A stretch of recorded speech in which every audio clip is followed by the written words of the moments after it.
À Genève, Infomaniac parachève la construction d'un nouveau data center. Il s'agit d'une innovation mondiale, une vraie première.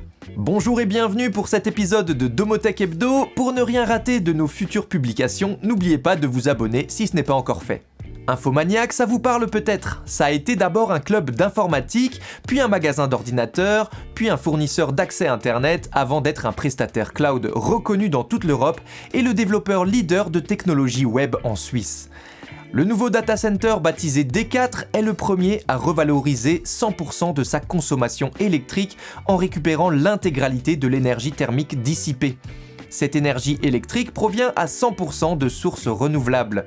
Elle est essentiellement d'origine hydraulique, complétée par 2 centrales photovoltaïques qui seront en mesure de produire 420 kW crête. D4 évite et corrige le plus gros défaut des infrastructures existantes et de toutes les installations industrielles. Il s'agit de la perte de toute l'énergie consommée dans la chaîne de fonction du site qui habituellement est dégagée sous forme de chaleur dans l'atmosphère.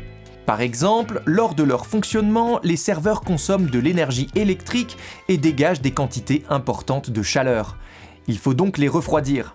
Les concepteurs du data center ont eu une idée géniale. L'animation nous montre l'air chaud évacué à 45 degrés, il va traverser des échangeurs de chaleur couplés à des pompes à chaleur RO qui, elles, servent à chauffer de l'eau à 67 degrés.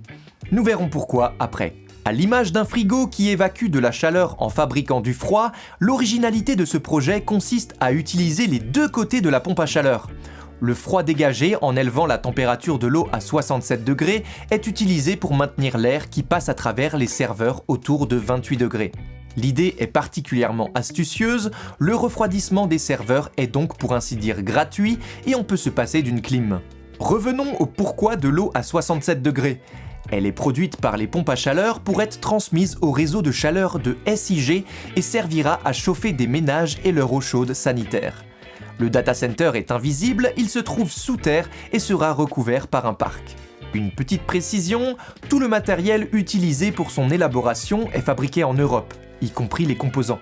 Tout, sauf les caméras de surveillance. Passons à une petite parenthèse études et statistiques. Selon l'indice Comparis des prix à la consommation en Suisse, les biens de consommation ont augmenté en janvier 2024 par rapport à l'année précédente. Du côté de l'électricité, les prix ont fortement augmenté, tandis que ceux des carburants ont baissé. Dirk Renkert, expert argent Comparis, nous explique que sur toute la durée de possession, le coût de revient d'une voiture électrique reste généralement moins élevé que celui d'une voiture équipée d'un moteur thermique traditionnel. Mais avec la forte augmentation des tarifs de l'électricité, l'écart s'est tout de même réduit. Cette évolution pourrait freiner la mise en œuvre de la transition en matière de transport, mais d'autres facteurs de coût entrent également en compte, notamment les frais d'entretien, nettement moins élevés pour les véhicules électriques. Du côté du chauffage maintenant, une enquête a été menée à la demande de Stiebel Eltron et il en ressort que si les Suisses sont largement favorables à un passage à la pompe à chaleur pour la préservation du climat, ils trouvent que les autorisations contraignantes et les offres de soutien compliquées freinent ce passage au chauffage Green Tech. La critique principale concerne les montants de subventions divergents entre les cantons, avec la Confédération fournissant les fonds, mais les cantons décidant des mesures et des niveaux d'encouragement. Une approche simplifiée et harmonisée est nécessaire pour encourager la transition énergétique. Et si les chiffres vous intéressent, n'hésitez pas à passer sur notre site domotech-magazine.ch, vous y retrouverez les 2 études en détail. Parlons maintenant événements. Organisé par Suisse Solar, l'association des entreprises électriques suisses AES et Suisse Énergie, le congrès photovoltaïque sera la rencontre du secteur solaire à Lausanne le 21 et le 22 mars prochain.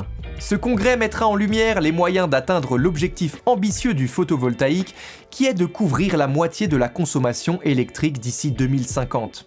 Des thèmes cruciaux seront abordés tels que l'implication des citoyens grâce à des tarifs dynamiques, l'exploitation du potentiel des façades solaires et les règles de sécurité incendie. Un événement majeur pour l'industrie solaire en Suisse visant à accélérer la transition énergétique vers un approvisionnement basé sur les énergies renouvelables.